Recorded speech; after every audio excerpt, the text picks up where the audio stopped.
Now it's Oh, live. yeah. Oh boy. Here we go. Here we go. Let's Is there a way to tell like who's here? people will generally comment, but if you look on actually there's a little thing that says like it shows the viewers. Right now nobody's watching. I think that's just a thing only you can see. I don't think I see that. But it's fine. You don't see the little eye? Someone's here. Someone's I see here. a chat. It doesn't. Yeah. That's the voice of Howard. Oh, hello. Hello, fake boyfriend. Fake ex-boyfriend, actually. Yeah. Problematic. I'm gonna wait for a few people to. Yeah, 2 people watching. Sick. Hello, 2 people. Hello, 2 people. How y'all doing? So, for people who are joining, it was actually Julia's idea. She had an idea, like, what if we did a sort of live commentary on the videos that she's been in? This is, well, I'll let you introduce yourself to the masses. The masses. All right. The 2 viewers. There's 4 now. Oh, the masses. All right. Well, hello. I'm Julia. I've been in a number of Jack's productions. Yeah, like Threaded and Unthreaded, and then also All Aboard and Viviana. And yeah, I really wanted to see if you'd remember all of them. Yeah, of course. Yeah, so we're here. You'd be surprised. I've had like actors like completely. They just forget like the name of the movie or like their which characters. movie was I in? So I'm genuinely flattered that you remember. What was the one about the train and the killing boyfriend? And that's literally like. What is it? People ask like, what was the one with the train again? I forget that one. What was the one with the train? Love to see it. Yeah, okay. I don't know anybody watching this right now, but I'm sure you're all lovely people. I know most of these people, yeah. I'm sure they're all lovely. So, we'll wait like another minute or 2. There's like... Okay. This is a conversation, so, please feel free to leave questions, comments, concerns for me or Julia. Probably Julia, because you generally I answer questions all the time. There's not much more I can say. I love that like after you posted like Unthreaded specifically, the amount of like analysis in the comment section is very entertaining. Really like just like scrolling through and reading everyone's like ideas. I'm like, wow. Y'all are filmmakers and it shows. Hi, Chris. Hi, Hunk. Hi, Scott. Hi, Oak. I don't know any of these people. Hello, all of you. Most of these are people from the internet, and then Christo Man is someone I went to high school with. Aha.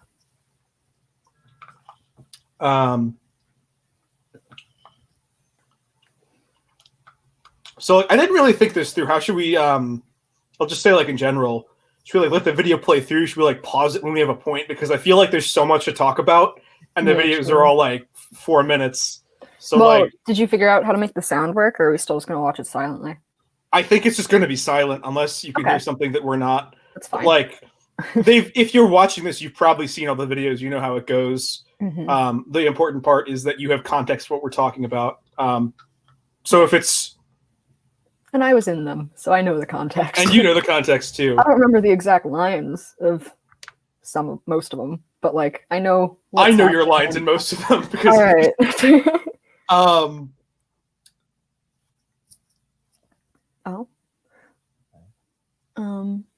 Julia, you should join Discord. No thanks, I'm good. I have a Discord, but I'm so inactive on it. It's hilarious. What's the general consensus on blueberries? I don't like blueberries. I gotta say. I don't know. They're fine. I don't know if it's fruit or anything. But I don't know if it's a consistency thing. I just can't do it. I feel like they walk the line for me between like a fruit that I will eat but is kind of mediocre. I like them in stuff, but just a blueberry on its own. So So yeah, I think if it's okay with everyone, I'll like if Julia has a point, at least for threaded and all aboard is long enough that maybe we'll just let that play through. But I feel like some of the shorter ones, there's so much to talk about. So I might just pause the video. Okay. All right, so we have people watching. I'll let you know if I have anything I want to pause for. Yeah, please do. So let's try this threaded. All right, here we go. My first film with you. Where do we even start with this one? I don't even know. I don't even know. There's so much to talk about. So much to talk about. The dude doing yoga, like just feet away from where we were filming, doing like sun salutations. There was we were like, "What's going on?" That happened. There was this first day of shooting was very chaotic,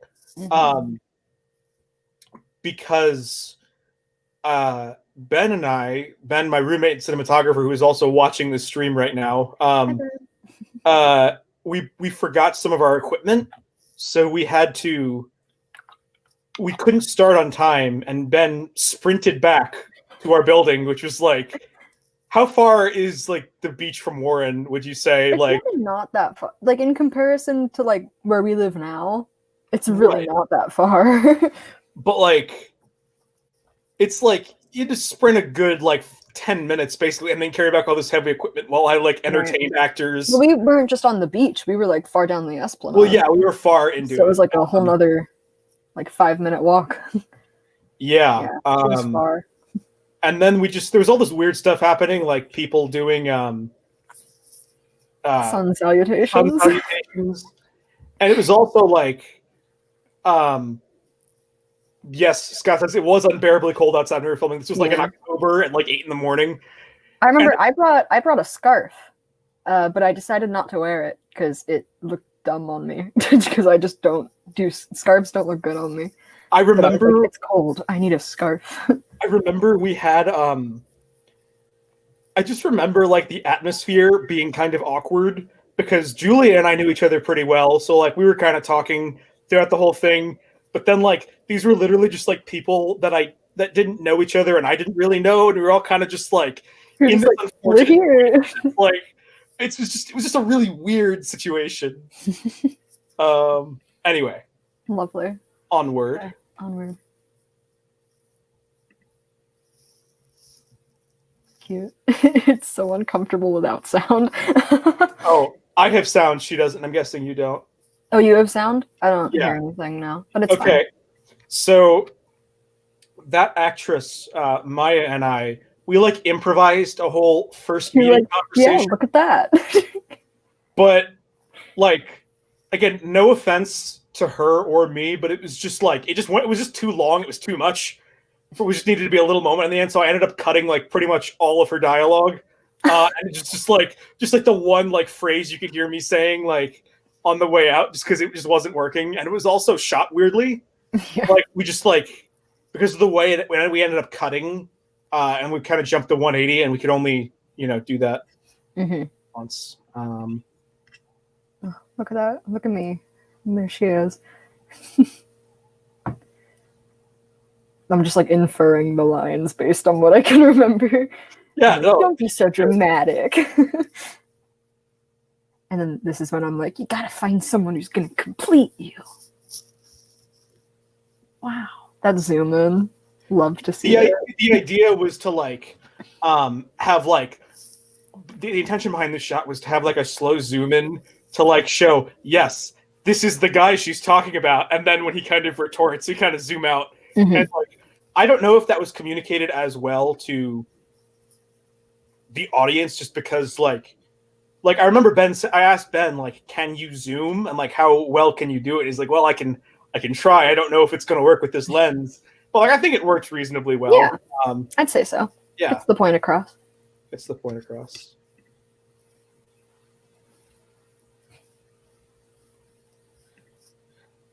The background noise always bothers me. We used a real mic, but like it's yeah.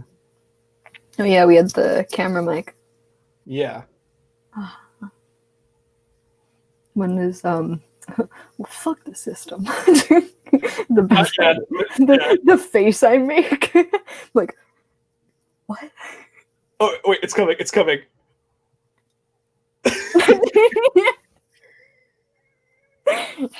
She said, oh my god. Okay, the line "win them over with a box of chocolates" or something. Okay, I think this is as good as time as any to just talk about the chaotic nature of the way this film was finished. So, all right, strap in, everyone. This is a story. The pandemic story. What you see in this, and if you know me personally, you've probably heard me talk about this before, but basically, what you see in this movie in the final cut is about 40% of what was originally intended in the script, because the main actor Lachlan, and he had a friend who I met at our school's orientation who I knew was like an actor, and I cast him as Howard, who was going to be in this movie at one point. And the first day, it was hard like scheduling a day when he was available to begin with, but we did that, and then the first day went well, and I remember shaking hands with him at the end, and I was like, "Yeah, I'll see you next week." And then that was the last time I ever saw him in my life, because the week after that, he was like, "See ya." The other actor got like sick, like the morning of, so we couldn't film. And then the week after that, or maybe there was like a few weeks in between, but the next day we tried to shoot, they just didn't show up. We just like the morning of, like Ben and I were just waiting for like over an hour, and they just never came.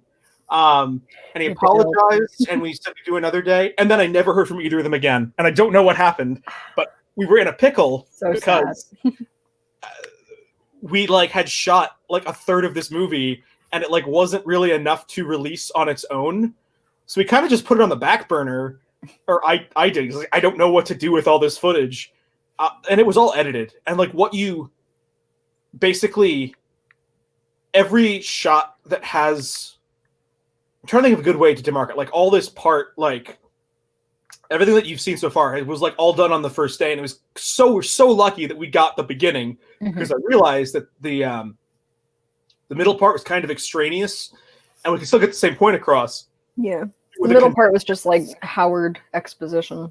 Yeah, it was basically just rubbing in the message. Less important. Yeah, and so I woke up one like Sunday morning during quarantine, and I was like, wait, I can finish Threaded right now. I just need to get some shot of my hands just doing the ending we originally intended, and then like the audience can kind of fill in the blanks in their head with like Pierce's journey, and it'll still work. And honestly, like maybe it's the benefit of hindsight, but I think that the version of the film that exists now is better than the film we originally set out to create. I would agree. Yeah, I really like how it ends now. I just think the whole like the two pinkies tied together is really cool.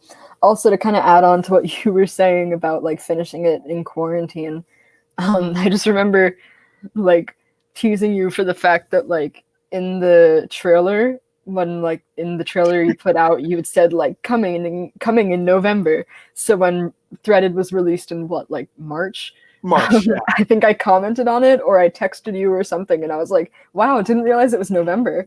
And then I put out I was like, wow, happy November. I put out a little like condensed version of the trailer on my social media. I didn't even release it on YouTube. It still exists somewhere. And I basically said like, hey, it's actually coming now. It's done. And then I just put in Julie's text at the end. Yeah, I was like, wow, November is awesome. And like also the voiceover from Julia at the end. And by the way, when I said all the actors dipped, Julia was just like, she was always there just like asking, when is it going to be done? When is it going to be done? Yeah, Julia's amazing. I'm loyal. I'm not. I just mean that like, when I'm like kind of shitting on like everyone who worked on this production, in terms of the actors, like Julia is fine though. Like, don't think I'm. Don't attack me. Yeah. Okay.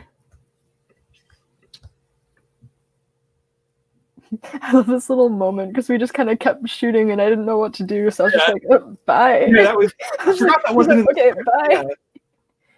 I didn't. I was like, oh, Julia didn't memorize any lines for this. She's like, "Can I just improvise on the first day?" And it's let like, me just just do the gist improv. of it. It's Let me just like, do it. Sure. I did improv in high school. It's fine.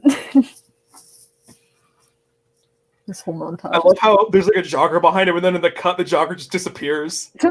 I love this sequence. I love this This sequence sequence so is much. I love showing this movie to people and getting to this part because it always gets them, and they're like, "Wait, what is happening?" I'm like, whoa, oh no. And yeah, this was like completely improvised. I wrote some guidelines, and I was Julie like, just so basically the restaurant? the restaurant, By the river? you know, that Okay. that like You bet. unnamed restaurant of. The only thing that was scripted was the part when it was like, he thinks I'm a real redhead. That's like the only thing that was scripted. And it's funny that you bring that line up because basically, it's a good segue.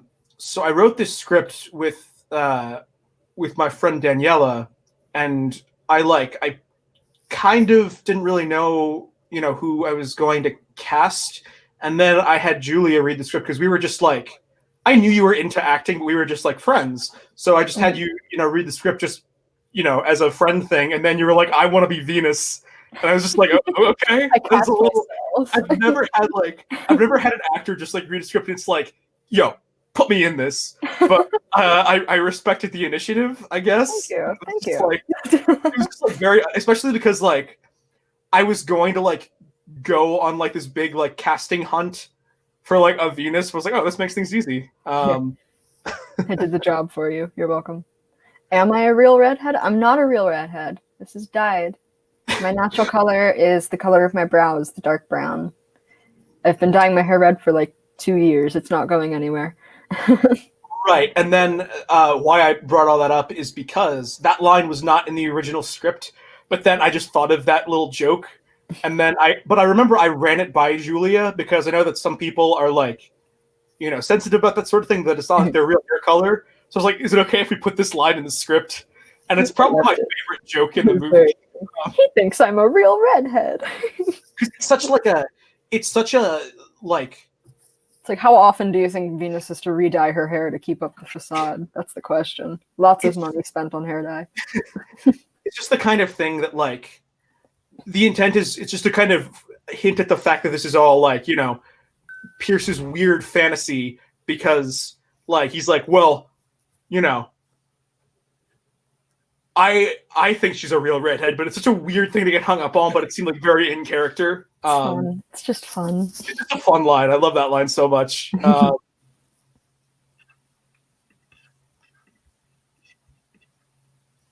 love the shot that ended up being the thumbnail.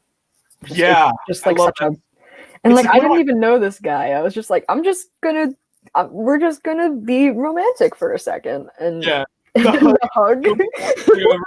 I did not think you were gonna include the hug in the final shot. So awkward. That is a joke. I was like, okay. He thinks I'm a real redhead. Bye. And then, it's this moment.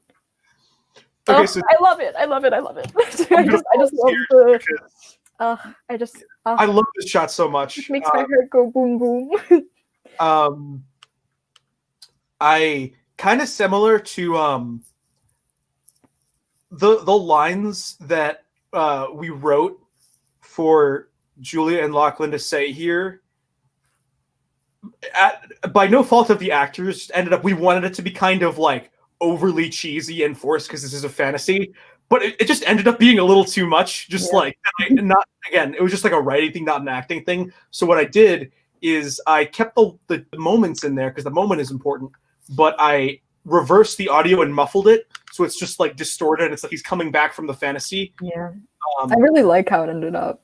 I don't even remember what the lines were, but I just know that I sounded like some Disney princess. Just like I was just like, oh, I don't care what fate says. I'm in love with you. You're my true connection. And it's like, what's happening?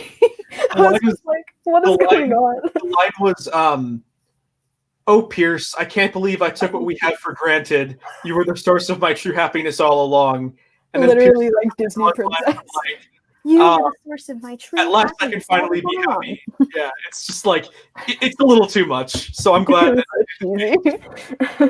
And then the hug, because you're both just like, wait, we're like, what do we do now? Like, oh god, the hug. Pierce's whole shot just looks so dead inside.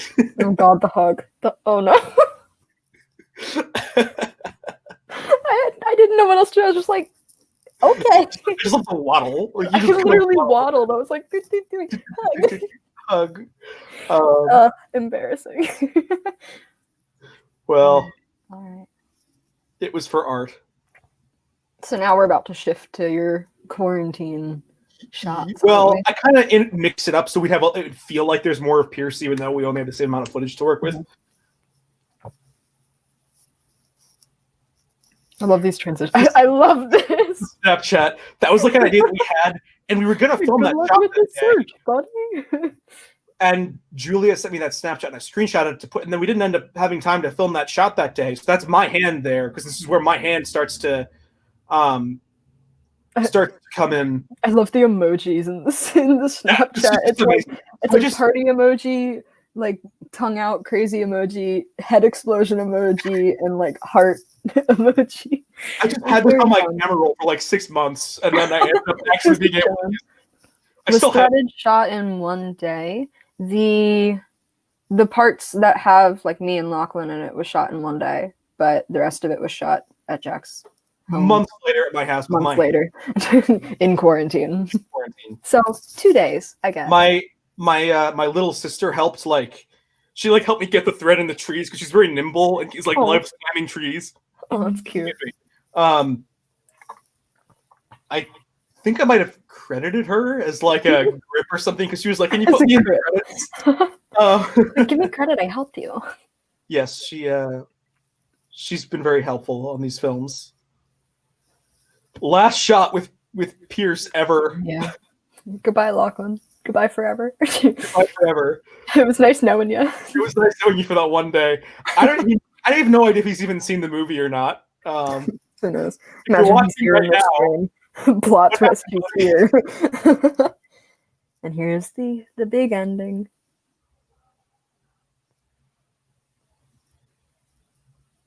It's a different kind of thread. Yeah, I was gonna say it's yarn and Misha. Yeah. It's like yarn. But nobody cares. Yeah, I hope. Fine. If you care, leave a comment down below, which I will not read. And finally, cute. We love self-love.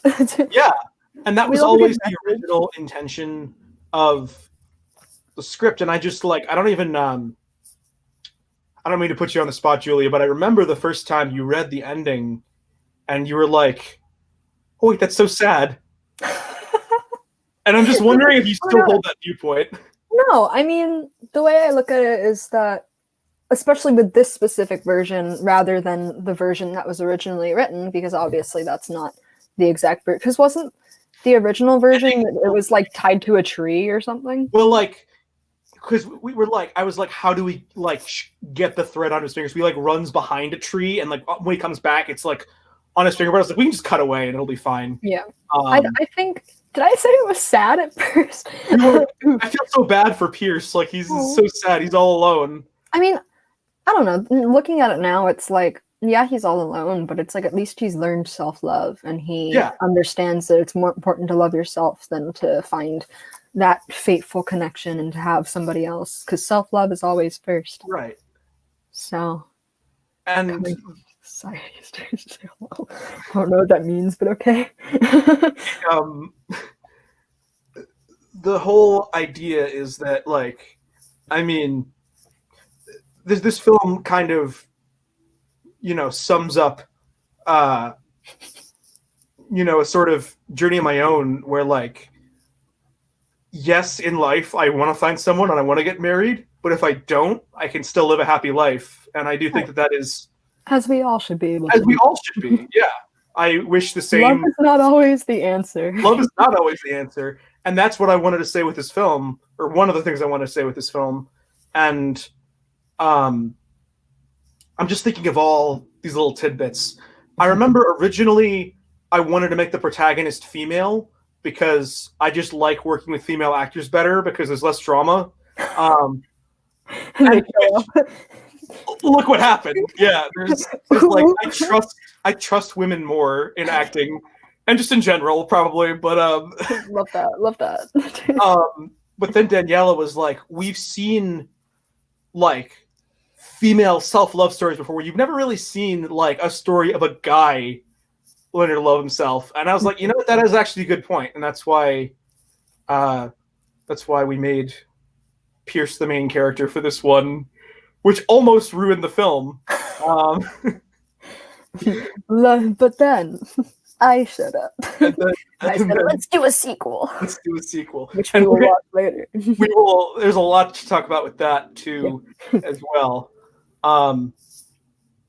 So yeah, I'll just play the credits. That was threaded.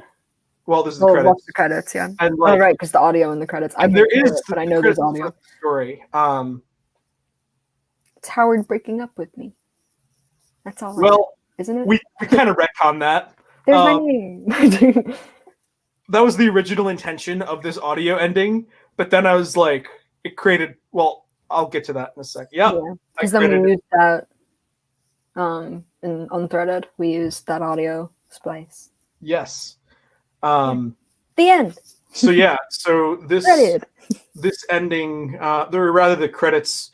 The original intention, for the ending is that Pierce sees that Howard and Venus are genuinely happy for each other, and that they have a genuinely good relationship, and he couldn't get in the way of that.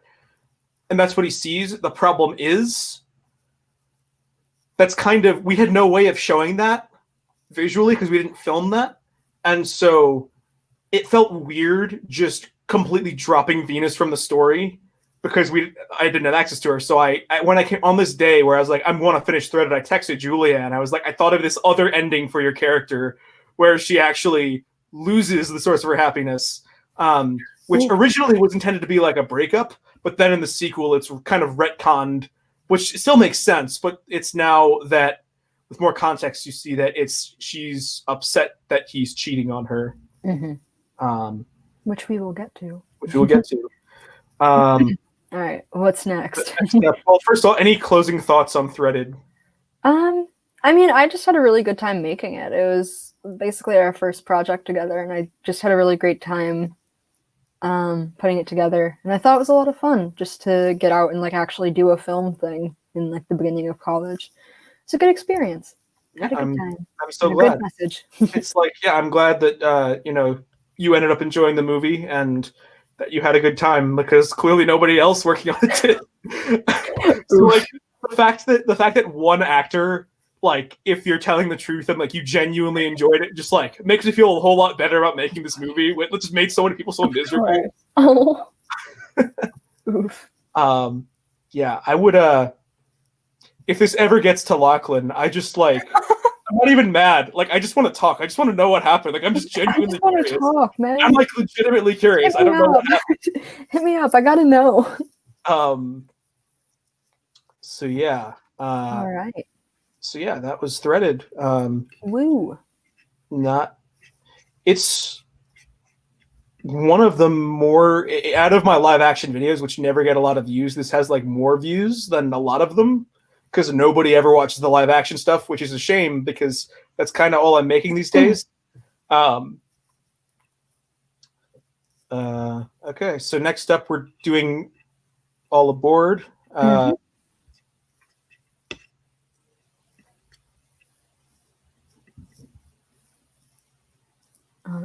Ads.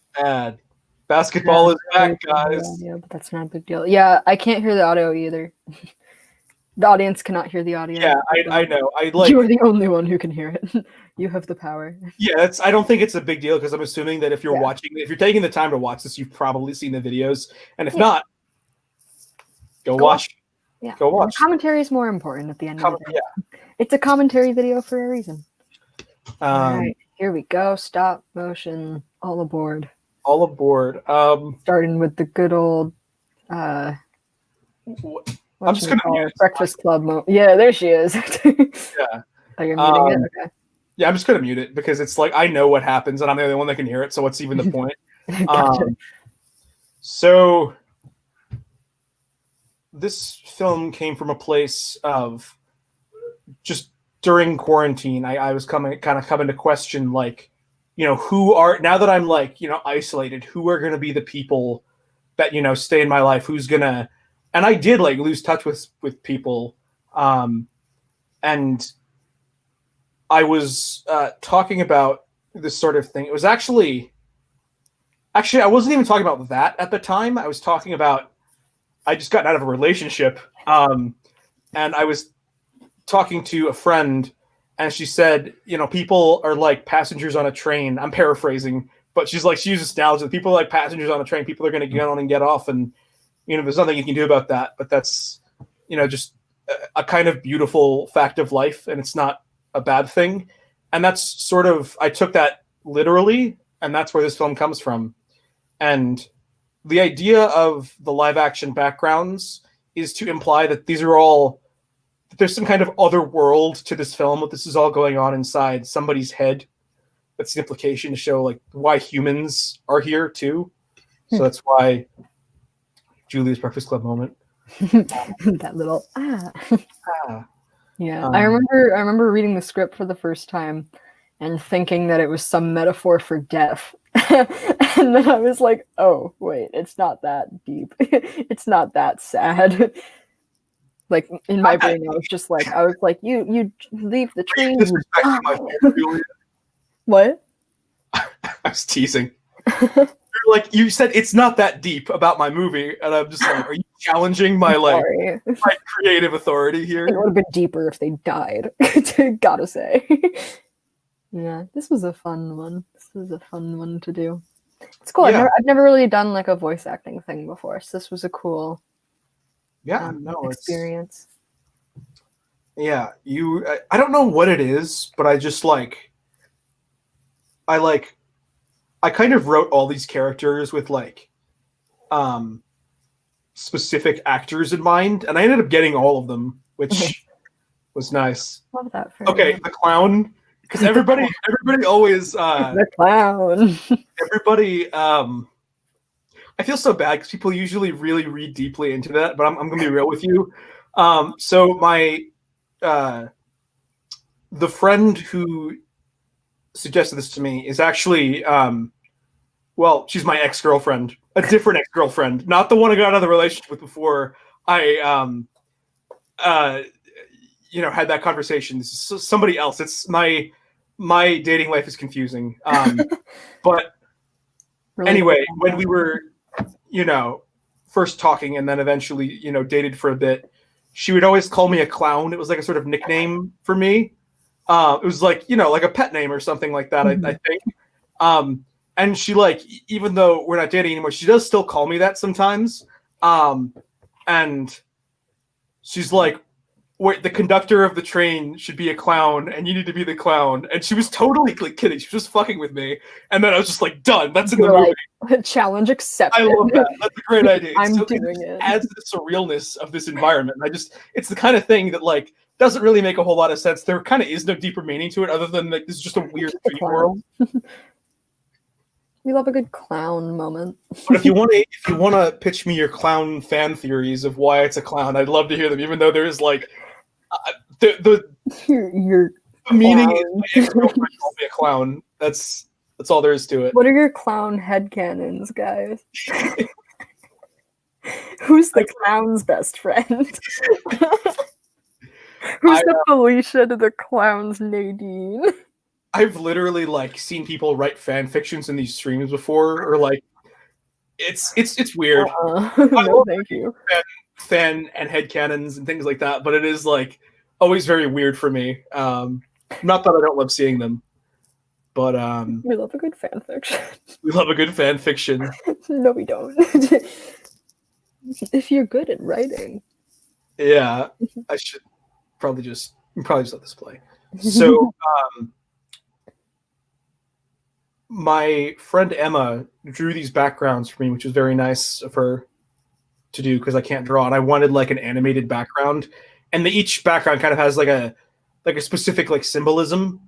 Okay, I don't know if people got the joke here when when Alex shows up. I don't know how well it was like communicated, but it's supposed to be like a heavenly glow of light, like surrounding her. Just like shined a really bright light that you never see anywhere else in the movie. Like, right. And I also love how the clown just like spins out of the way. That was like very, very deliberate.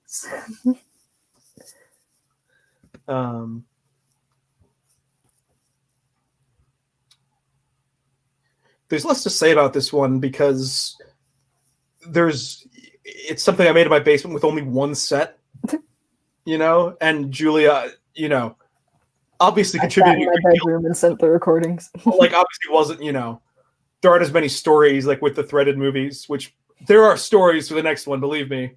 Okay, what was the band called again? Monkey Kings. There's a story behind that.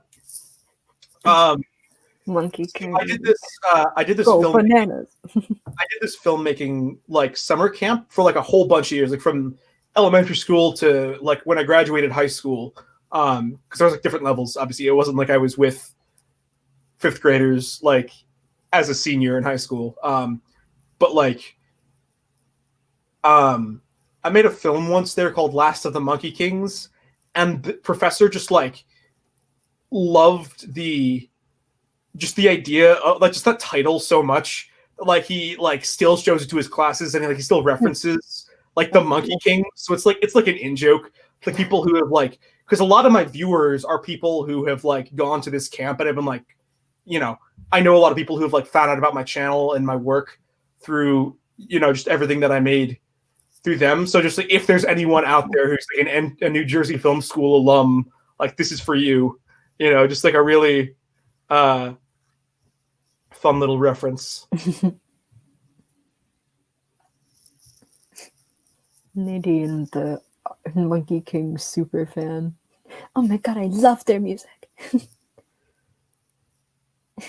This whole movie is so weird. It's so all over the place, but I love it. Okay, glad. Like it's the kind of thing that like I think I like this looking back, but it's just like it is just a lot. It was fun to record the lines for this because it was a lot of different like emotional standpoints for Nadine, because Nadine's kind of like all over the place, and I really love that for her. But like she has her good moments. I like how the background right now is just pure epilepsy. Yeah, it's kind of fitting. Oh my god, it's Tiffany favorite character. Tiffany Torres. Okay, so there's The arrived. My friend Mary and we did high school theater together, and in this one show she had this basically it was like a small supporting part, but she gave this it was a similar deal. It was this really over the top monologue with way too much personal information, and she just did this really high squeaky voice the whole time, and it got like a standing ovation just for that like one or like everybody just went nuts over this like really fun weird character. And it's like I'm writing this character into the script, but like it has to be Mary playing it. Like I'll write this character out of it if I can't get Mary, because like she's the only one that can do like gets what I'm going for. I think I remember reading the script and getting to this point, and I think I texted you and I was like, what is happening? I was like, why is Tiffany Torres crazy? I love it. I was like, why is Tiffany going insane? But also I love it. It's literally she sent me 3 takes of this monologue, and I've only ever listened to the first one because I was like, this is perfect. I wonder what the other 2 were. I should show them to you sometime now, because like for the first one, it's like I was kind of in a rush and I was like, no, this is perfect. This isn't gonna get better than this. But it was very good, very fun. Yes, I love it. She like, is it? No, it's not her who like swings around the pole. It's No, she actually, yeah, she does kind of swing around the pole here. Like jumping around the train. It's like jump cuts. Doesn't make any sense, but like. Oh yeah, there's this part when she like casually pulled it with his first. What I was going for with that is and it was ultimately it ended up being too hard to animate because those poles were very loose there and they were gonna fall if I touched them too much. But what I originally wanted to do in that moment is Have you seen the movie version of Rent? Yes. Do you remember during Santa Fe where Collins does these weird subway acrobatics? He's like, Yes. the poles. I just wanted to do that because that's like the best part of the movie. It's just like he starts flipping around the poles. That scene ruins my life every time because the actor who played Collins, I'm blanking on his name right now, but he's also in It's like not the original cast, I don't think. I think he's like the only part of the original right, cast. but the guy who plays him is in a TV show I like as well. So it's just like uncomfortable watching this movie and being like, what is happening? Like this is not oh just that scene where you're like casually pulled The in. Rent movie has a lot of problems, but subway acrobatics are just like I just lose my mind every time that happens. The Rent movie just makes me go bonkers every time I watch it. I'm just like, what's happening? But I always cry. You can't not cry when watching it. That's just how it works. It's just so weird how they like it's embarrassed to be a musical and like because they just if it's not like an iconic song, they just turn it into dialogue but keep the words the same. So like there's sort of a rhythm to it, and it just doesn't work. Yeah. Fun like fact: phone messages bits are just like completely cut. do you know who directed that movie? Not off the top of my head, no. Chris Columbus, who directed like Home Alone and all these like kids movies. You're kidding. First two Harry Potters. Yeah, and he also did Rent. And it's wow. like what a resume. It's a really weird choice. It's quite a resume he's got. Very impressive, but also very random. All right, we're back out here with Tiffany. I love that you used like a skull face. It's the face from okay, I'll just talk over this because I don't know what the next point's gonna be. But so this Mary has been in 2 other animated videos, and in both cases the character happened to be blue. So it's like, wait, what if we made it a bit that every time Mary appears in these movies, she's blue? And so I even turned her face blue. But it's like it's a minifigure of Sally from The Nightmare Before Christmas. So it's supposed to be like makeup. She's like really into makeup to the point where it's just ludicrously like she just wears a hideous amount of makeup basically. Love and that's her character. Oh, it's my Broadway girl. My Broadway girl is here. Broadway girl. Queen theater kid. Yeah. The Breakfast Club reenactment. Every line she has a musical theater reference somewhere. I don't know how to feel about that looking back. It's just iconic. like it's iconic. Okay, as long as people like it, I love it. That's what matters. I'm glad you love it. I just love that this movie just like devolves into like live script reading of The Breakfast Club. It's like, where are we going? It adds a lot of like, it's very much connected to the themes of the story. And the whole point, it's kind of, I don't think a lot of people get this, but I don't know. The Breakfast Club is kind of, seen as this iconic movie of friendship, but they kind of even address in the movie that we're probably not all going to be friends ever again. And that's something that I think a lot of people seem to forget. So we kind of play with that here. I love the jump cut into the dramatic reading. It's the only time that I think there's a time skip in this whole movie because like it's just conversation. This whole reenactment. If you got any questions about All Aboard, yes, please, questions. Interact with us. Yeah, this like slow zoom on Nadine. She's like, whoa. Yeah. Oh man. She's thinking. She's like, wow. Friendship. That stuff's crazy. Literally, like, all my movies I've made this year have been like either about friendship or somewhat critical of romance. There's like a very distinctive theme, I think, between like the movies I released this year. I don't know if that's a good thing or not. What? I said it's definitely got a vibe. It's got a vibe.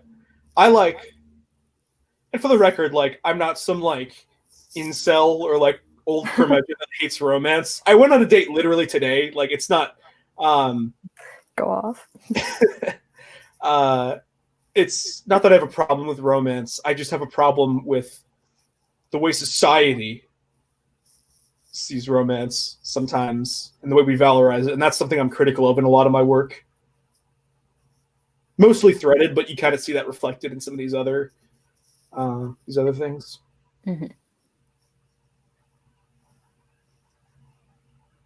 We're getting towards the end now, aren't we? Or wait, is there one more person who comes on? No, I think this is it. Yeah. This is when Felicia leaves. This is when my drama moment comes. Yeah. I'm like, what? This is literally... I'm not getting off yet. And it gets depressing. I'm like, please don't leave me. Originally, I asked Emma. Yeah, he did them. He drew some of the mouths. Oh, fun. Cool. Cool. I did the mouths for Nadine and Felicia. He did everyone else. Good work. Yeah, I don't know anything about animation, so I could never. I'm just here for the acting. Well, you're a film major, so I mean... Planning to write, though, for the most part. Yes. I want to be in one of your movies, if you can... What? Where'd it go? The heck? Oh, mid-roll! Yeah. Oh, wow. You have a mid-roll. I didn't even know that was a thing. You have ads on your videos? Dang. Yes. You're like a real filmmaker. He has mid-rolls. But yes, Julia, please make something. I want to see you make a movie. Yes. Eventually. It'll happen. Give me acting roles. I want to get back into acting. I think that for FT310, we have to write a couple of like short screenplays. Right, yeah. I'll make something. Who knows if it'll ever be a real thing, but something will be written this year, that's for sure. I have no idea. So you totally don't have to. No, I know. Like, no, I want to, though. I'd be happy to if you wanted me. Yeah, for sure. Oh, yay. Oh, I want to act in a movie again. I haven't had the opportunity in so long. When somebody leaves the train. Oh, I don't know. Yeah. This visual is just so ridiculous with the clown and the... And then I open my mouth and the shot of me from another production with the mouth open. I was like... It's a blooper, and I like... Is it a blooper? Okay, what happened is... it was like a take, and it was just the very end. You're about to say... I forget what happened, but you were going to say... You just yelled, bitch, at somebody, and then that's you about to say bitch. Love that. All right. Cool. Oh, yeah. Next. The next. I wonder if it's in a suggested. I don't. Next was Viviana. Oh boy. Any closing thoughts on? Oh yeah, good point. Any? I don't know. This movie means a lot to me. I don't. I don't know. I have like, I think it's because like the editing was so exhausting. So I have a harder time just like watching that one and enjoying it now, as opposed to like the threaded movies. But yeah, I'm like very happy with it, and it's actually getting screened in a festival this December, which is fun. Exciting. Okay. So here's an interesting look into Viviana. I was so confused by this one at first when I read the script at first, because I had to like reread it because I think I don't know, and my eyes like read over something, so I like missed certain little things, but I don't think I realized that like she kills him at the end. Yeah, so like what just happened? Once you know that is a lot of these conversations and lines make a lot more sense. It's the kind of thing that I would recommend people watching twice. Yeah. Because at first, I don't think I realized that my character stayed behind and like took the blame for it. I don't think and I also didn't know it was based on truth until you sent me. Well, very loosely based on truth, but like taken from an idea that existed. I took it from like a real. There's this woman. I think her name was Jodi Arias, who like killed her ex-boyfriend, and it's just a horrible story that I remember reading about, and like because I like wanted to Um, and yes, that's why I named the character after her, the last name, as like an homage. But I'd not let this person just to be honored, but just to kind of like a little bit of foreshadowing, I guess. Um, basically, I love royalty-free music. the idea behind this movie is like what the feeling of right before you're about to make like a life-altering decision, and just like the kind of feeling of, I guess, regret that you're gonna miss out on the rest of your life by doing something so terrible. And that's kind of what is important and explored here. So that's why I wanted to make this movie. It's just a cautionary tale, like don't do like terrible stuff. Don't murder. Don't murder. Do not kill people. That's not a good idea. But I thought that reflecting over like a shitty school dance is like the kind of just like very specific memory that would like bring friends together, you know, and like would make her kind of miss, you know, the life that she's walking out on. This is my favorite animated film that I've made. It's like number 3 on my top 10 list. Nice. Fun fact of things that I made. Julia is in like half of the movies. At least everything you've been in is on that list, which I think you like. Sick. You might be like the only person that I can say that about, like besides me. Iconic, as it should be. As it should be. Oh, the anger. The immediate, just like, ooh, I gotta sneeze. 1 sec. Okay. Okay, we're good. I always mute myself before I sneeze because I'm just like, embarrassment. Oh, here he comes. yeah. My mom had a really interesting take on this movie. There's completely like, there's no truth to it whatsoever, but it is interesting. I don't think I told you this, Julia. I guess I'll pause it. Oh, that's a good place to pause it. Nice, good frame. But like, so I guess she thought, wait, I figured it out. The actress who plays Viviana kind of looks like Viviana, and the actress who plays Catherine kind of looks like Catherine, and you look like the guy who gets shot. So it's like they've killed you. And that is 100% not what I intended. Movie. I mean, you both have red hair. Yeah, so that's really the only comparison. That's like the same thing with like the other actor also happens to have dark hair.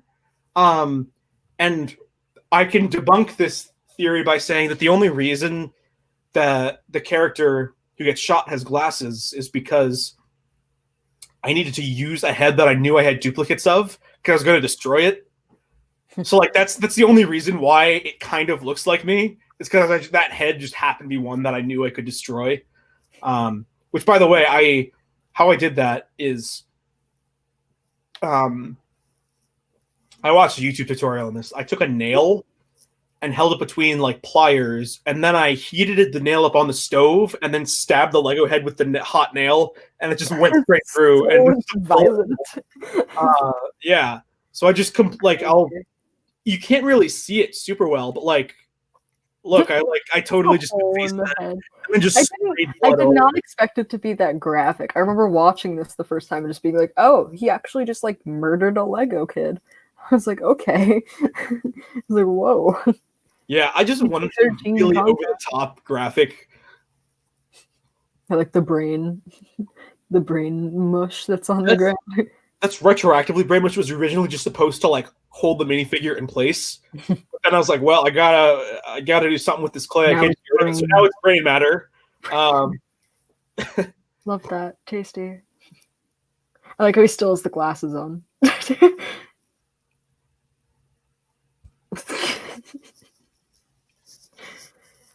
And then she leaves, and then I'm just chilling, taking the blame. I love this closing shot so much. It took so long to do, but the pan and the focus, that's cool. And then you hear the sirens. So cool. Love it. Thank you. I remember like having to read the script multiple times to figure out the ending, and then I think when I got it, I texted you, and I was just like, "Oh my god!" I was like, "Oh my god!" Like I was like shook.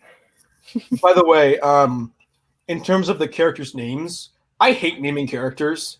What I did is I looked up like name meanings to try to find, and Viviana means full of life, Hmm. and Catherine just means purity, and those seemed like very just interesting labels to like apply to these characters. So that's why those names were chosen. That's cool. I didn't know that. Yeah, We love symbolism. I love symbolism. All right. So, any closing thoughts on Viviana? I don't know. I feel like we covered it. I mean, it was fun to There's make. not as much to say with this one. Yeah, Yeah, it's short. much shorter.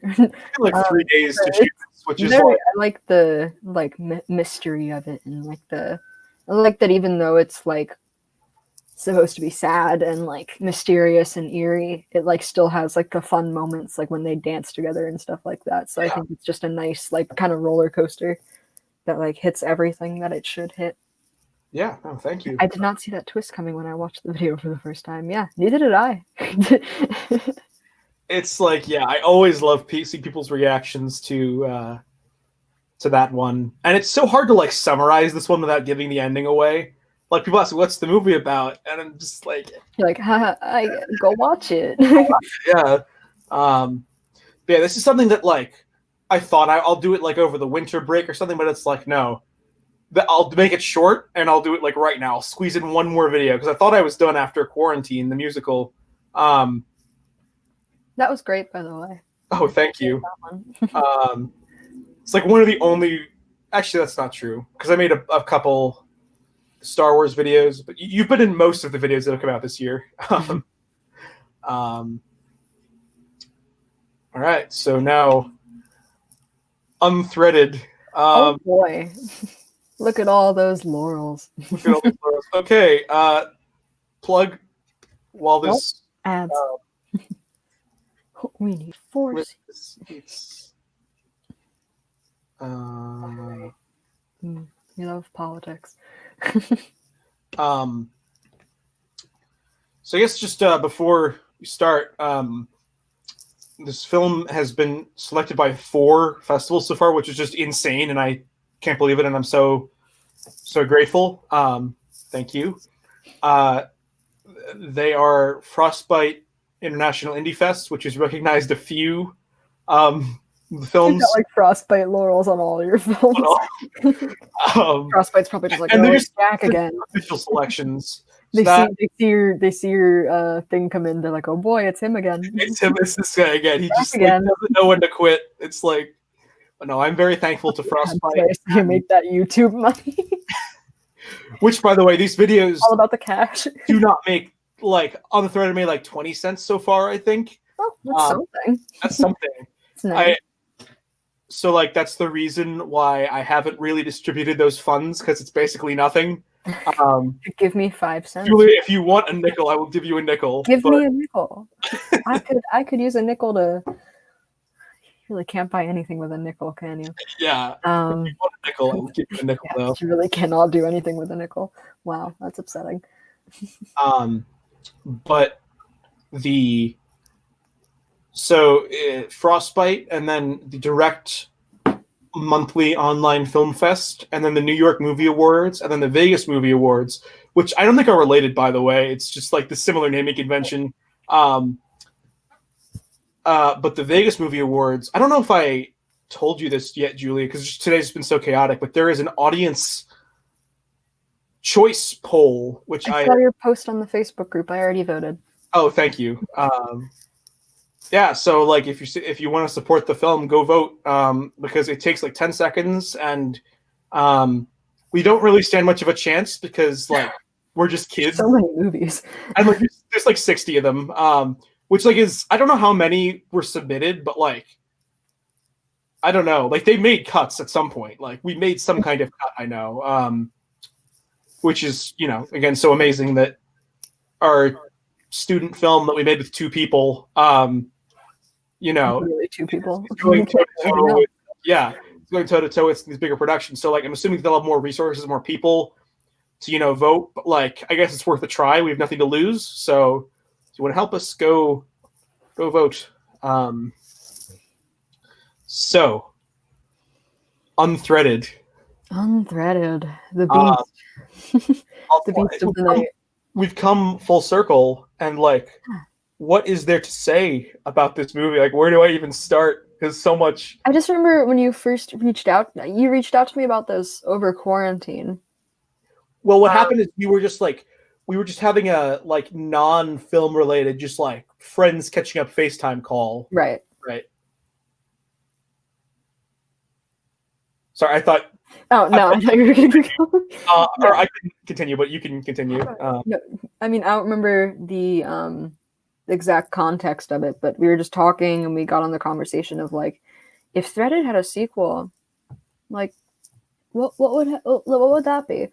So we just kind of like tossed some ideas to each other, and the idea that we ended up like loving the most was just the whole idea of like what happens if like Venus is at the forefront of it, and it just kind of follows her story of like falling out of love and how that would, you know, affect her and stuff like that. So then Unthreaded was born, Yes. also known as Threaded to Venus's Electric Boogaloo.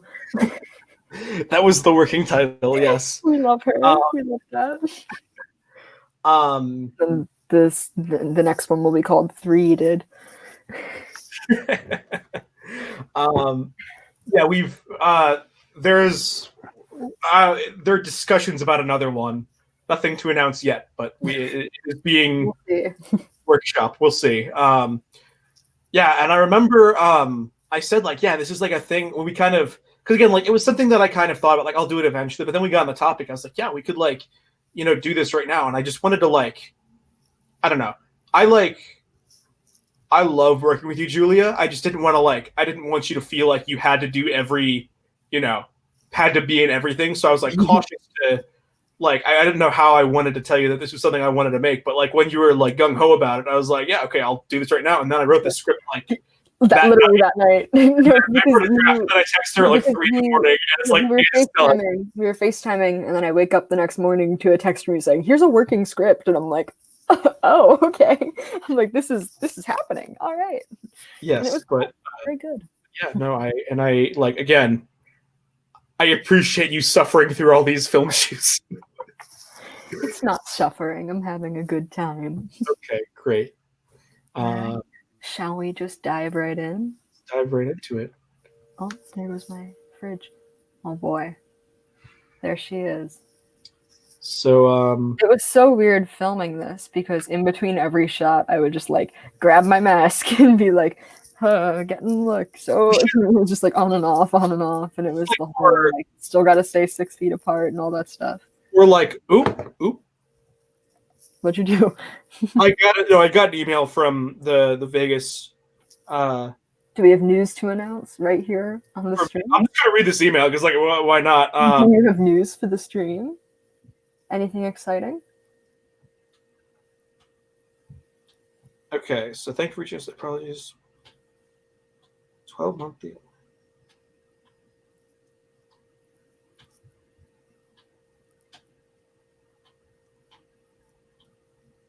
Okay, it's basically just saying like I was just confused because for this one, it's a long story, but I ended up submitting to this festival for best student film, best first time director, and best debut actress. Oh, right, because they gave you the other. They gave me 2 for free because there was a little. It's a long story. They're very nice people. But so when I got selected, I emailed them and I was like, okay, what does this mean in terms of like categories? I just wasn't sure. And they basically said like, it's just like a judge of like the film's like overall merit. And then tomorrow they're announcing semi-finalists for those categories. So we might be finalists in one of those categories. I don't know. We have some pretty big competition. So I'm not like exciting. I'm excited, but like cautiously excited because like, the fact that we made it this far is just like an anomaly. Like this is like for even in the student category, it's like, you know, senior thesis type of thing with an actual budget and like actors, you know. And here we are making our just little COVID passion project. Right. So what I'm saying is like, I don't know if it stands much of a chance, but like I'm hopeful. What happens? You know, anything. I'm hopeful. Time will tell. But anyway, I just wanted to say we should probably just take a minute to talk about like, in case like, just so we have like some kind of like fallback in case anyone is like, wait, you were doing dangerous stuff. I just want to like feel like we should just explain like the lengths that we went to make sure that like, you know, we were safe and following as many rules as possible. So Julia and I both tested negative for COVID like right before we filmed this. We kept masks on for like most of it unless we needed to, and even when we took the masks off, we were far away from anyone else. So if there was basically no chance that we would be contaminated. Were we breaking any school rules? I hope not. No, I mean when I had my mask off, I only had it off for a couple minutes at most, and then I put it back on in between shots. So I think we're fine. It was just the fact that, you know, you had got your first COVID test back at that point, and I got my second back because I moved in a couple days before you. So yeah, we were both negative for COVID and still are. So that means we were fine. Right. Because I was like, I put this in like the like our school's Facebook group and subreddit, but then I thought afterwards, like, now that I'm like really pushing this out to our school community at large, like, is someone gonna see this and just be like, well, they weren't following social distancing, and then report us, and then like there's gonna be a whole mess? With my anxiety, I thought of that, but like, no, we're fine. I mean, if there was any shot that would go under question, I think it would be this shot that's on the screen right now, but it's stock footage, so it's fine. This was not filmed during the pandemic. Stock footage that existed long before pandemic times. I didn't have to give them credit. It said it's like you can just use it, and you don't have to like credit them or anything. So it seems like it was ours, but it's not. This is not our shot. Same thing with the woman changing. We'll get to that later. That was not our shot. And these threads were all digitally added. Obviously, like the stock footage did not have people with red threads connected to their fingers, because that would be insane. That'd be amazing though if that existed somewhere. That would just be in heaven in terms of. I wouldn't stress too much about it. Compare what we're doing to people out partying. That's very true. That's very true. Those are the people who need to get sent home. Yeah, we're fine.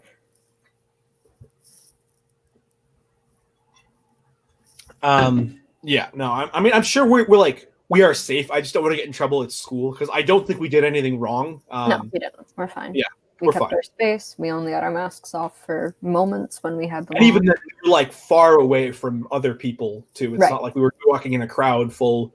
We went far down the Esplanade to be alone. Yeah. So, well, I guess just like I'll pause here and like let's just talk about this. Like, this first day was just so chaotic, because I bought this dolly and I wanted to use it. It didn't work on the terrain. The dolly. The dolly was so depressing. I was heartbroken. It was so sad. The true tragedy of Unthreaded is Jack's dolly that did not work ever. Yes. The true tragedy. It was actually Julia's idea that I pull the thread so there's an actual pull. Originally, it was just gonna be like she just notices. We imply that there's a pull, which is like, no, you could actually just pull it. And then I was like, oh yeah, that's a good idea. There was a continuity error between shots. Julia's hands moved in a weird way, and it didn't look right to me. So on the second day, we filmed this insert shot, which is actually in a completely different location. But it like syncs up fairly well, I think. Like, if you didn't see the trailer and the way the scene was originally cut, like I don't think you'd notice that something looks off.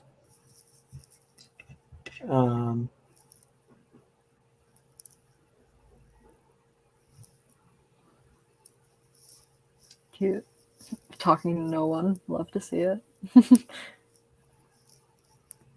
And now, real time with my gross nail polish that was falling off. Julia kept telling me that this shot wouldn't work. It's like, are you sure? Because I think my hand is blocking the camera. Because in the original shot, I went and like fixed the hair, and I thought I did it with my other hand, because it like felt more natural to do it with the other hand. So I was like, I swear I did it with this arm, and he's like, no, you did it with this one, and I'm like, what? I was like, I did not, but I guess I did. No, but like in general, like I so appreciate when actors are like conscious of that stuff, because so many people aren't. Like I love the help, but no, you were wrong in this case. That you did do it right the first time. Such a smooth transition. All of the transitions in this one are so smooth. It's so good. The note. So this is a copy pasta that I found on Reddit about some kind of unrequited Discord romance. I just love that the only line you could see is "I fucking love you" because it gets so much more chaotic as you go through the note. Please unadd me on your Discord because I don't want to see you anymore. I'm just gonna read the whole thing. Do it. Hit it. I love you. I love you. Copy. Hit us with the beauty that is this copy pasta. It's such a mess. It's like, please take me off your Discord profile. I can't stand to look at you. Okay. So, a dramatic reading of "I Love You" by Relation Throw Aw on r/copypasta on Reddit. I fucking love you, and it breaks my heart when I see you play with someone else or anyone commenting in your profile. I just want to be your boyfriend and put a heart in my profile linking to your profile and have a wall text of you commenting cute things. I want to play video games, talk in Discord all night, and watch a movie together, but you just seem so uninterested in me, and it fucking kills me, and I can't take it anymore. I want to remove you, but I care too much about you. So please, I'm begging you to either love me back or remove me and never contact me again. It hurts so much to say this because I need you by my side. But if you didn't love me, or if you don't love me, then I want you to leave because seeing your icon on my friend list would kill me every day of my pathetic life. Love, Howard. I wrote all of that on this piece of paper. No, because when I was first reading this, just to like skim it and be like, what is the note? I didn't realize it was about like Discord at first. So I got to the part where it was like, so please either love me or remove me. And I'm like, remove me? I'm like, is that slang for kill me? I'm like, oh man, please remove me from your profile. I just remember I don't know. It's unfortunate that the original note is destroyed because that seems like a great piece of JTH Studios history that I'd love to keep. Just rewrite it. But I remember Julia and I were hanging out in the common room, and I was like, I have to show you this. And I went back and got like my copy, just so it was in my handwriting too, just to show like I drew a little heart. Is it Dear Venus? You made the letter sound sweet. What are you talking about, dude? I love you so fucking much, so please remove me from your Discord. I can't stand it. My life is pathetic. Heart. What was I? It's all about something about the letter. I had another comment about the letter. I'm trying to remember now. Maybe we went to the common room and read it. Right. Don't know. Where you're going with that train of thought? Oh yeah, with the name Venus. I meant to say this in the first one, but basically, the names Pierce and Venus were originally placeholder names because we couldn't think of anything better. And then when Julie read the script, it was like, I want to be Venus. And the conversation went something along the lines of like, well, okay, sure. I don't think we're going to call the character Venus. And you're like, no, it's perfect. You have to keep it as Venus. I just love the name Venus. I do too. It's so like meta. Love it. It fits your character so well. Mm-hmm. And then I remember, but the thing is, it's never mentioned in the movie. You just have to read the credits or the description. And I showed the script to a friend for Unthreaded, and she was just like, "You didn't mention Venus in the first one, right? Because you could like change the name now. It's a good opportunity because the name doesn't really work." And I was just like, no, we're not changing the name. She is Venus. Venus works. Venus is a cool name. Venus is a cool name. Yeah. It's like retro. Well, not retro, but like hipster. It's cool. It is. But it's also like, I just feel like it's like, I don't know. I don't know how to like verbalize what I'm trying to say, but I just feel like just obviously like you've played a lot of characters on my channel, but like Venus is like one of my favorite characters to write for, I think, and like I love seeing you play Venus, and I don't know, I guess just Venus brought us together as friends. Venus is Queeness. Venus is Queeness. I don't know if that like might have just been a bunch of incoherent ramblings, but I guess just like Venus is Queeness. Venus is Venus is Queeness. Say it till the day we die. Yeah, Venus exactly. is Queeness. Like where would you and I be without Venus? Like we Not here, that's for sure. Not here, yeah, exactly. Like I like to think we still would have been friends, but like we would have had all this like weird shared experience of like making these movies. Anyway, I don't know if that I'm just rambling about nothing. I hope that I'm not like You're good. You're good.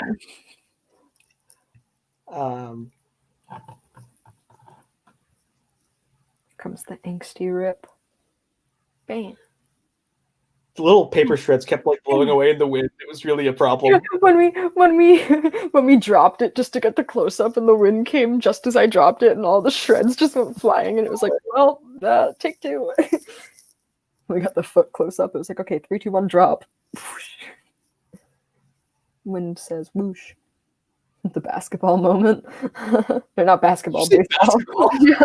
I meant baseball. I said, oh, what'd you get me? A baseball. Thanks. I was really channeling my inner, it's an avocado. Thanks energy. I was really channeling that Vine when I did that shot. I love this cut so much. That's cool. The baseball throw. Yeah. The thread. Having to like wrap that around the bench so it actually looked like it was holding me in place. Yeah. Originally, I wanted to be like putting it from behind, but I couldn't do that and film. We didn't want to bring another person on set. Mm-hmm.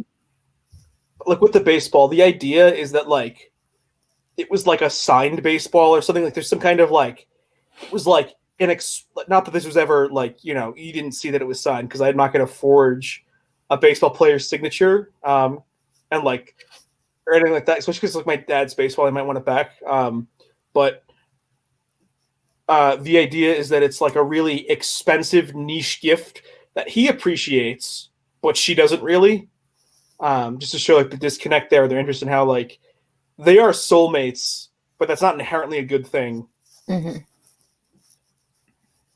Yeah, not having things in common it's not the most important thing in a relationship, but definitely helps to share like, interests. I'm not saying you have to have everything in common with your significant other, but like it's more so the fact that he doesn't care about her interests. Right. Is the problem. Look at that close up. Cute. That struggle with the thread is really extensive and long, but like I like how long it is personally. Like I didn't want to cut any of it. Howard? And the 15-second, it was like, you got to make sure it's exactly 15 seconds. Yes.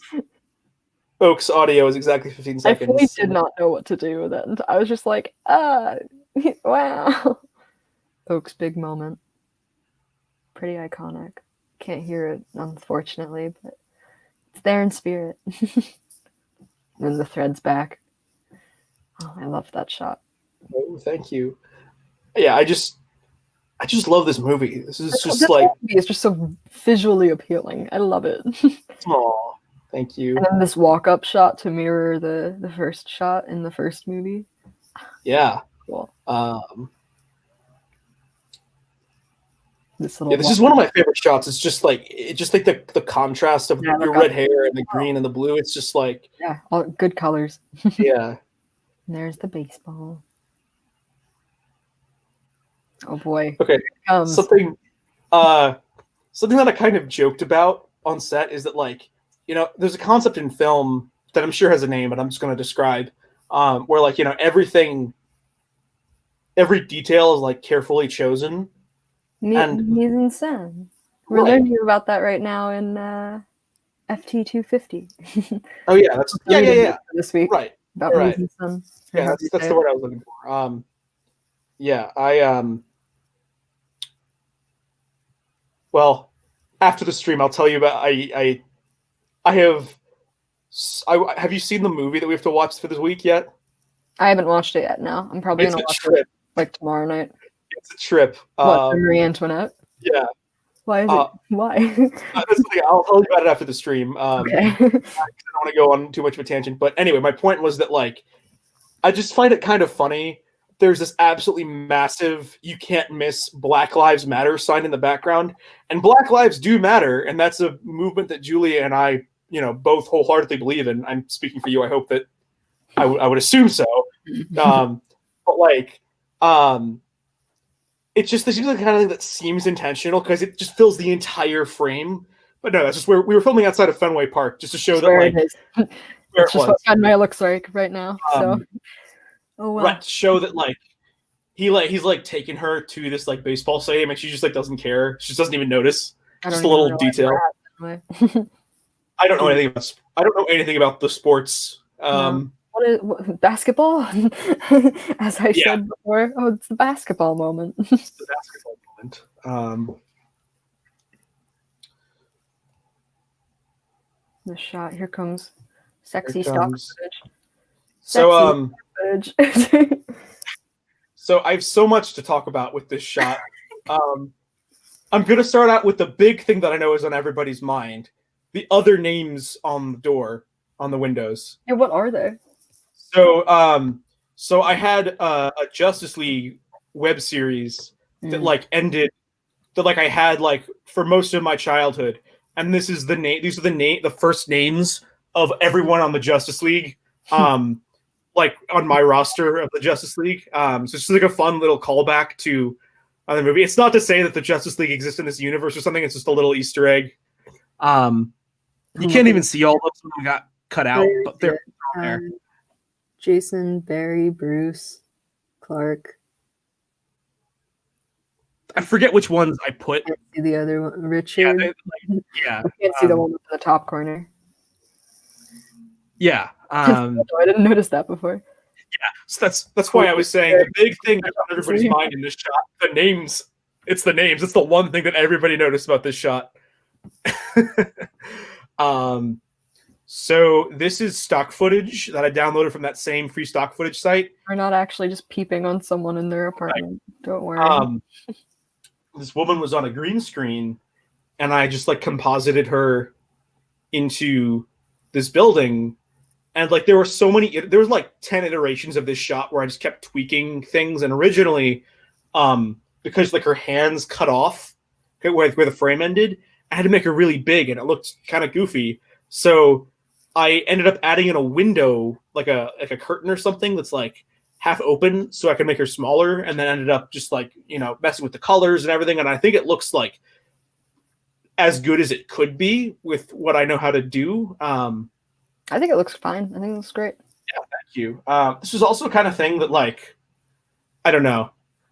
I'm not saying that this is like, it's obviously like literal nudity, but it's the kind of thing that I generally have I've just never shown in my films before. So like, I don't know. I wasn't sure. You're like, you're comfortable still being in this film. Yeah. With the shots here, right? I'm like, yeah. I just wanted to make sure because like I don't know. It is just like, I could see like, especially like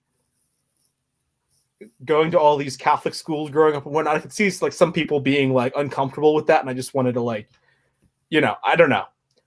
People are very sensitive about that. I'm not saying that's a bad thing per se. But even just like the fact that my parents watched this and we just, I don't know. I'm glad that I wasn't there to see their live reactions to this part. Hi Mom, if you're watching this. But yeah, I feel like it does add a lot to the movie because originally it was just going to be that Howard broke up with her, but then I didn't like that because Venus should be the one breaking the rules of this universe. She should be the one taking like, charge of her situation. She's the main character, not a character that's off screen. It's Venus that we care about in these movies. So it just made more sense to give her more power over this choice, so it's like her choice and not like someone else is being made for her. Right. So it was also in slow-mo, so I had to like speed up the footage. Cute.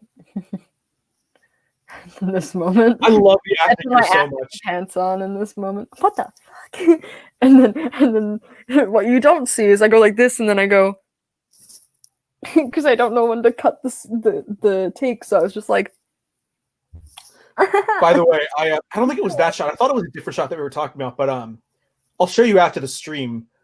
I completely like did an overhaul of my website. And like I have pages for like all the festival selected films, and I included like the shot of you putting up like doing like this as like a little like extra that you could watch like on the web page only. So it eventually found the light of day. that's so cute. Love that.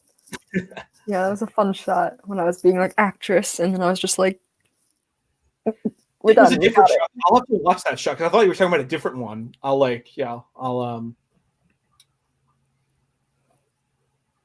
So yeah. That's a Polaroid, by the way. Yeah, it's not a real camera. I think it was funny that when we were doing this shot, you were basically just like calling the directions because honestly, it was a lot of things in this one shot. I can't remember it, so you were just like, and pick up the phone and take more pictures, and take the 3 pictures. Like everything syncs up really well, though. Like there's really good continuity. Hashtag Venus forever. Hashtag Venus take me back. Oh God, we love Venus. Venus is the friends we made along the way. Venus is the friends we made along the way.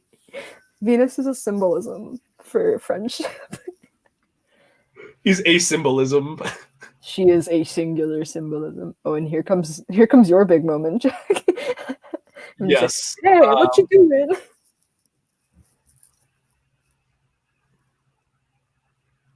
And then I said, screw this. This thread's itchy. I want to take it off. At this point, I kind of just, it's like, you're just seeing if it can be done, you know? And there he is, man of the hour. So a couple things to say about this. We needed to show society like disapproving of this because just to emphasize like how much that in this world, what Venus is about to do goes against the system. Fuck the system. The quote of threaded existence. Well, fuck the system. Right. And just to show that, like, you know, choosing not to date, like, is kind of a rebellious act because, you know, there's so much pressure to do so. And we wanted to show someone disapproving, so obviously it had to be me, but I considered at one point having Howard say those ending lines, but then I thought, well, like,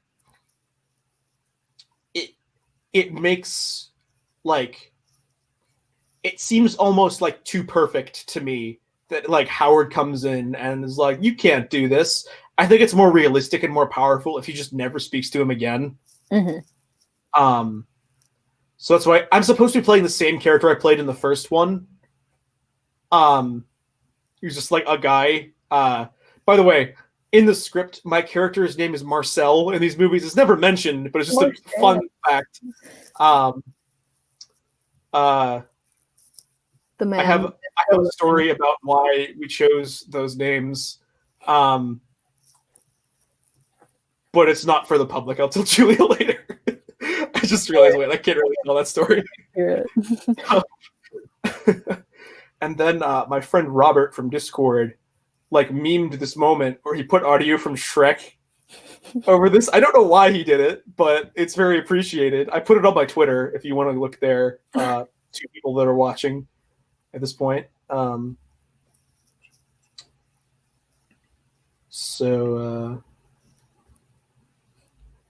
By the way, we're not actually looking at each other right now. No, these were 2 different shots. We were very because we wanted to have one person have their mask on at all times. You know, maybe.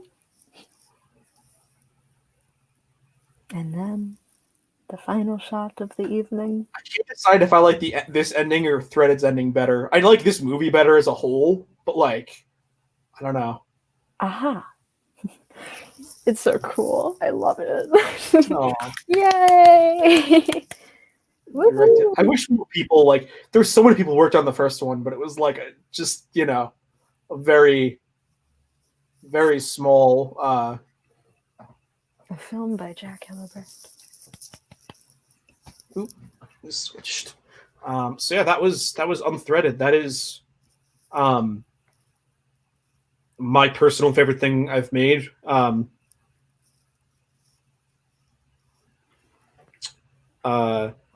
It's my favorite overall. I love the look of it. It's my favorite Julia performance. I'm flattered. I've had a couple of Julia performances, as we've seen. Yeah. It's just I just am very satisfied with that movie, and I'm glad that it's actually people seem to like it. It's gotten a lot of great comments. It's getting into festivals, which is just amazing. I can't believe it. And like, I don't know, like, is it? I don't know. I just can't believe it. Like, is it? I feel like this is just a thing that I made. It's just my little thing that I made with one other person, and it's like, it's just like grown beyond me now. Like it's like,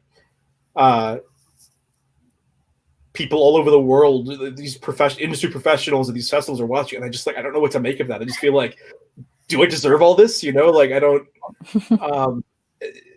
I don't know what to think. It's just very overwhelming. Well, we'll have to wait and see, and see what happens with all of these festivals that we're getting into, and see where we go from here. I don't think that we'll make it to any finalists, but if we did, I don't know. That would be like I've been wrong before. I figured that I was basically like throwing away hundreds of dollars on some of these like bigger festivals, but we did get selected. We get that laurel, so like it could happen. Do it for the laurel. That's all that matters.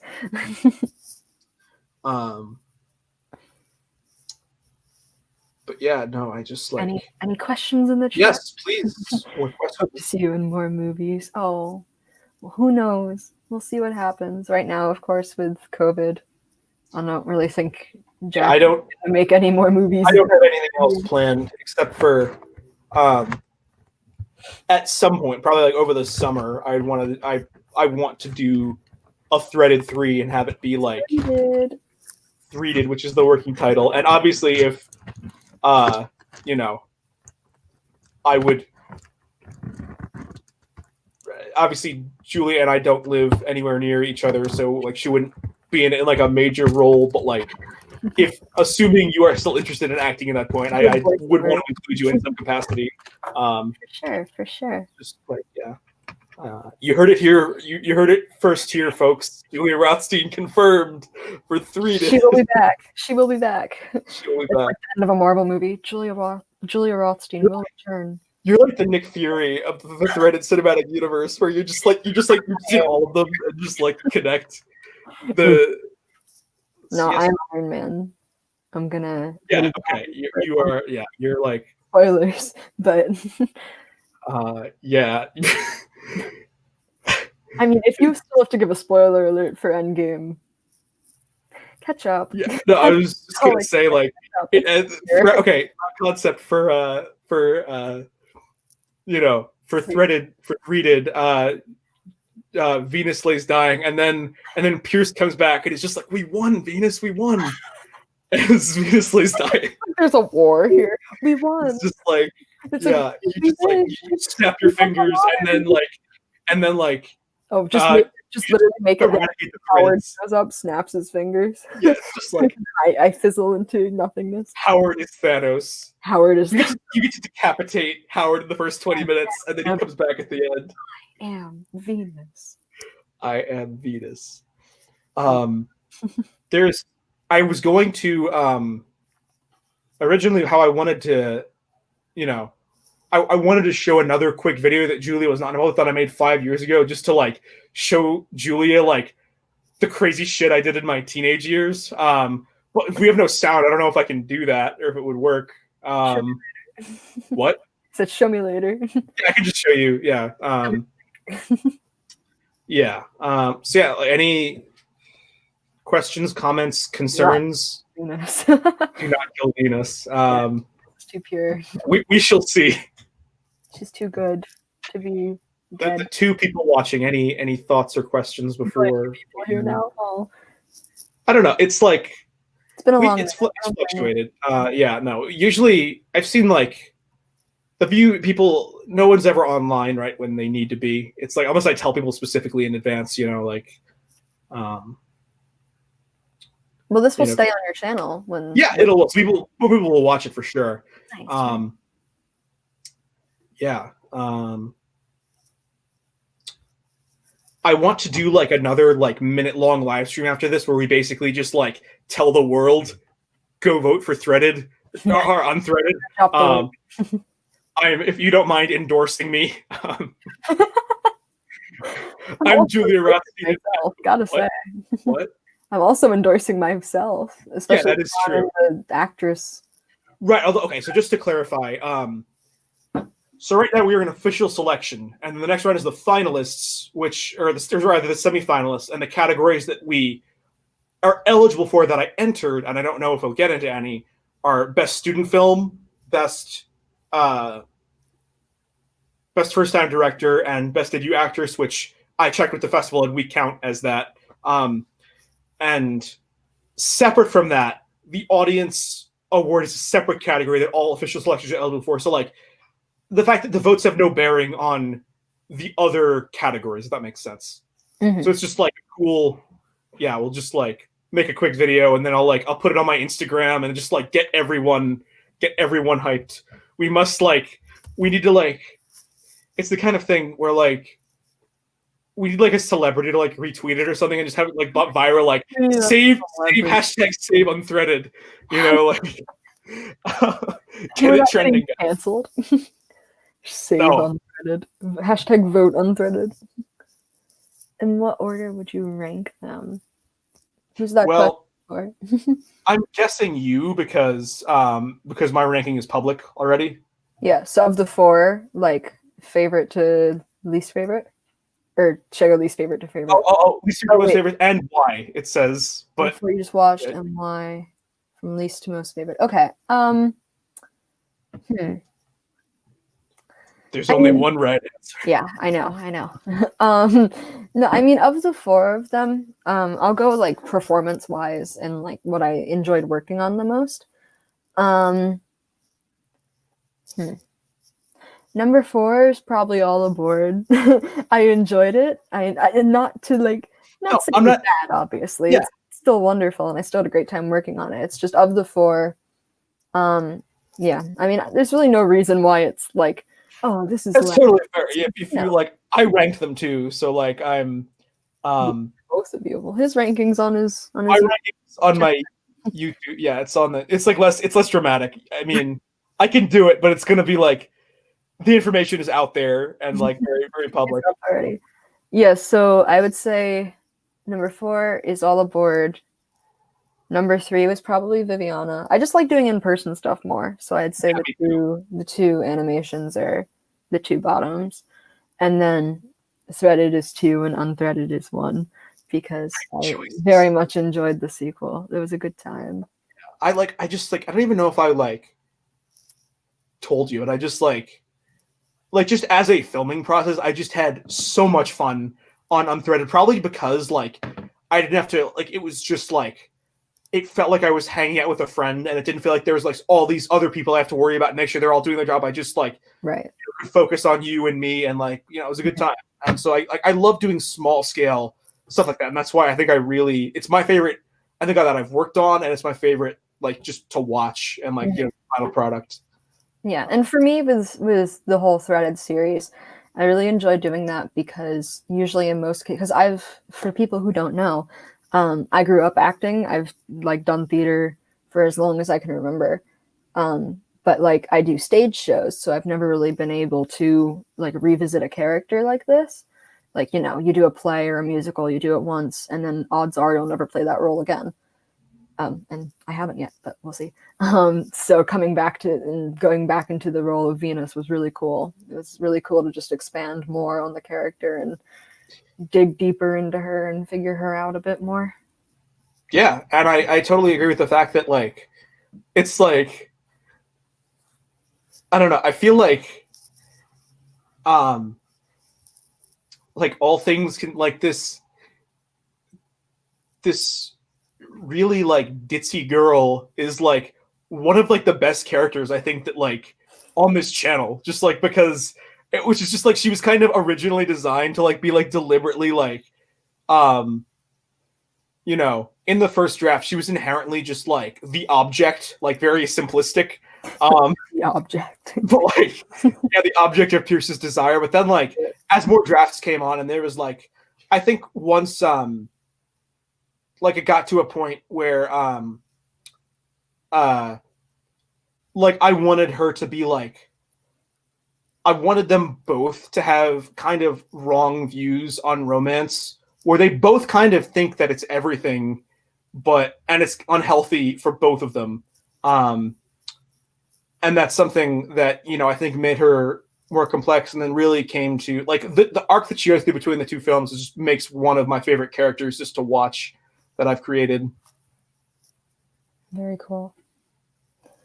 Here's a loaded question. For Julia, voice acting or live action acting? Probably live action, just because I don't usually voice act. And I find that when you're acting in person, you have a lot more range to like For sure. act. Yeah. Whereas like sitting in my high school bedroom saying these lines into a voice memo recorder on my computer while my mom is also upstairs overhearing it and being like, what are you doing? It's just like, maybe voice acting in like an actual studio would be a different experience, and I'd like it more. But personally, based on the voice acting I've had, I prefer in person. And I totally agree, and this will break the hearts. Much more personal and real. Oh, sorry. You're good. And this is going to break the hearts of all the animation fans out there, but yes, I do like just in general enjoy working on live action stuff. Gosh, folks are pouring in the questions. Love this. He's very good with questions. Iconic. But yes, live action, I enjoy animation, but it's just not the same as going out into a field with my friends and like, making something that I'm really in control over. What is our personal take on romance? An interesting question. I feel like that it is relevant though to the conversation. For Threaded, for sure. Do you want to go first or should I? I don't know. I mean, personally, I guess